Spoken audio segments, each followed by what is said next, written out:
the chat room. Well, the next question that we asked in the chat room is, can the Bruins win the series or even win another game without Horton on the ice? Good question. It is. It's a good question. And on Facebook, Kate answered us, and Kate said, I think they can. I think they proved to themselves that they're capable of anything after Monday night slaughtering. And, I mean, Kate brings up a good point. They did score all 8 of those goals without him on the ice. The question that I ask, though, is, were those 8 goals, like I said before, the fire that was lit under them because of that hit? Is that going to continue into Game 4, or are we going to go back to the Bruins from Game 1 and Game 2? And a quick note, what you're losing in Nathan Horton is possibly, in my eyes, aside from Tim Thomas, which we'll get into later, possibly your MVP aside from him. Oh, yeah. Because he's played great, and he's had big moments at big times.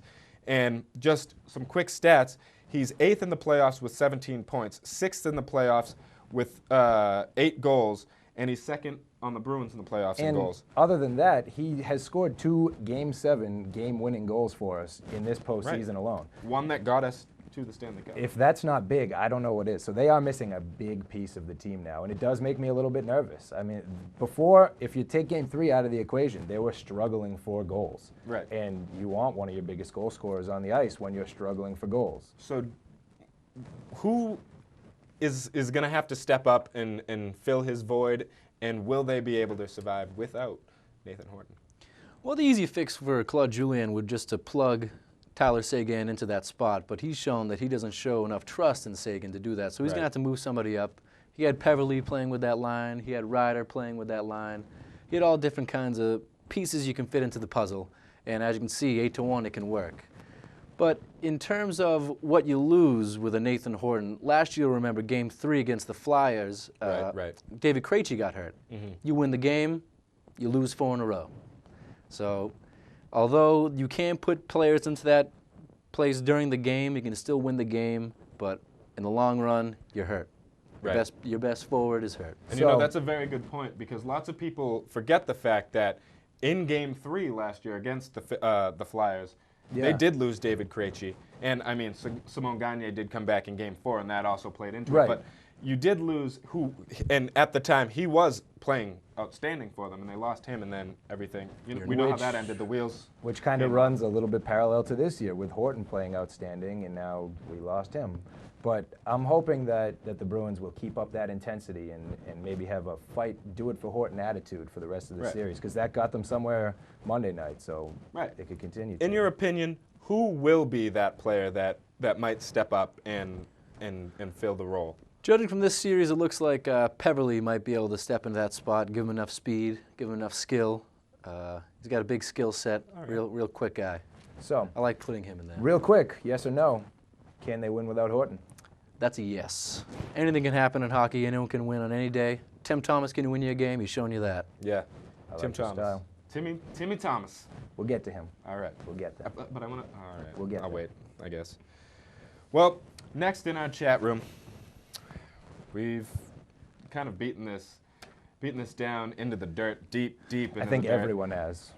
And, I mean, it's a little late now. We're in the Stanley Cup Finals now. But hey, better late than never. What do we have to do? It's looked a little better, but what do we have to do to fix this power play now?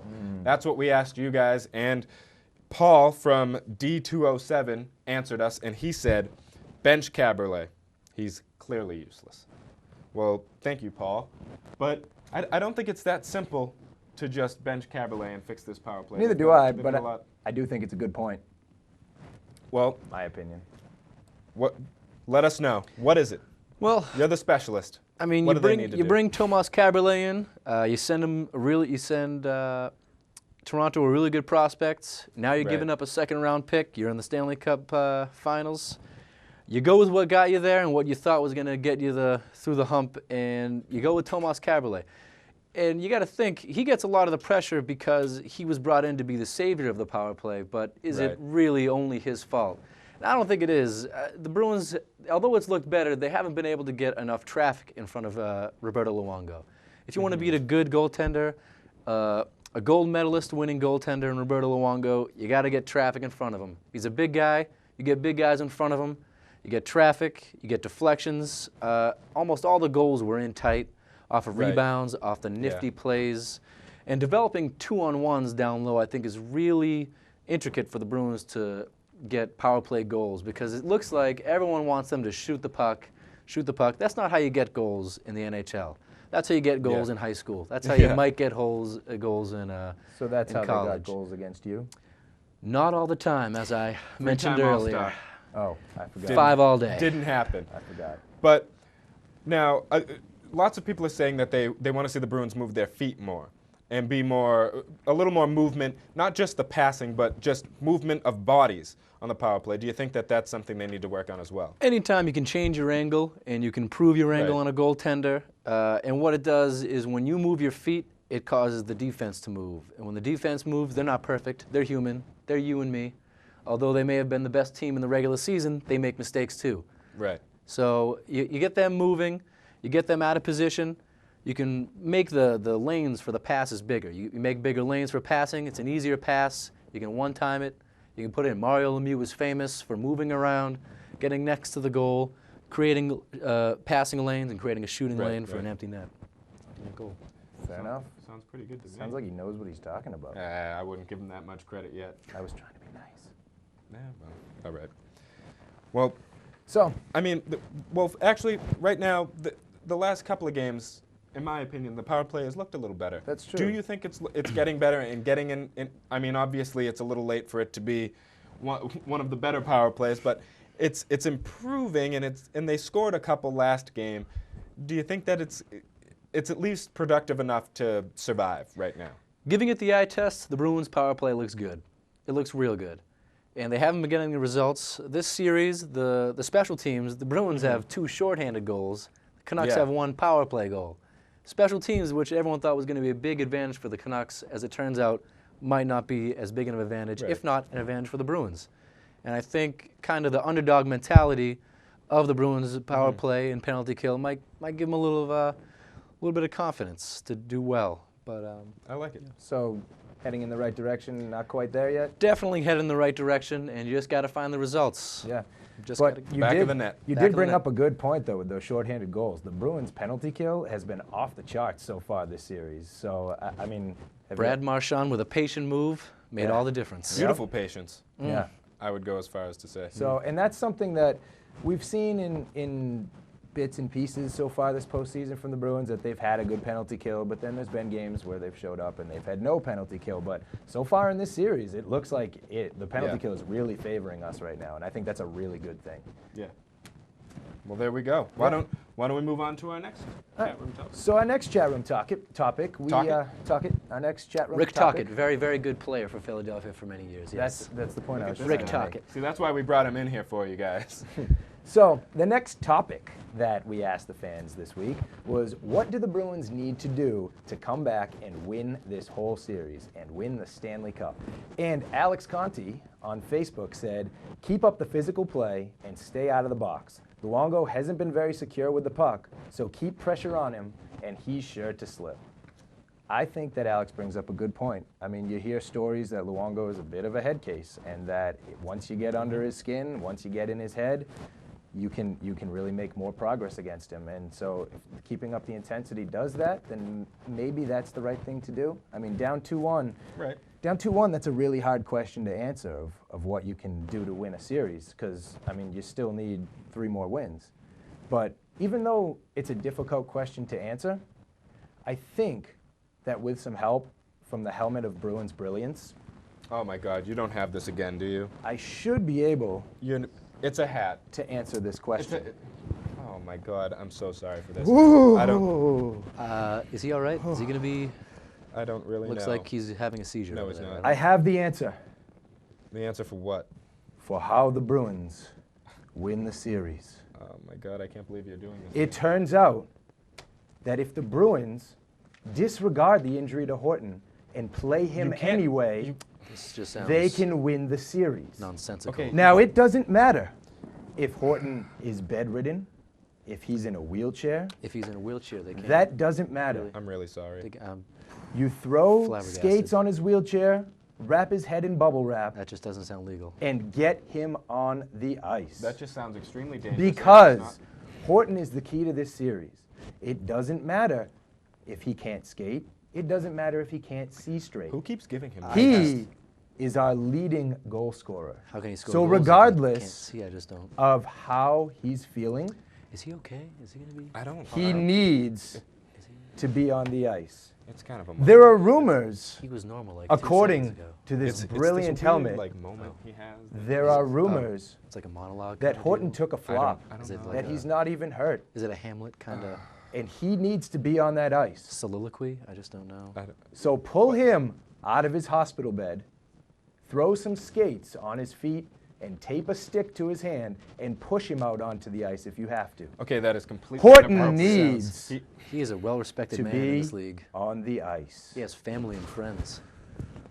Whew. Whew. Wow, that thing has power. Yeah. Did I make good points? No. All right, let's just act like that didn't happen. I'm really sorry for that. It's I don't know where he keeps getting these hats. They just materialize from out of nowhere. Yeah, I don't know. he didn't have that hat a few minutes No, ago. I don't know.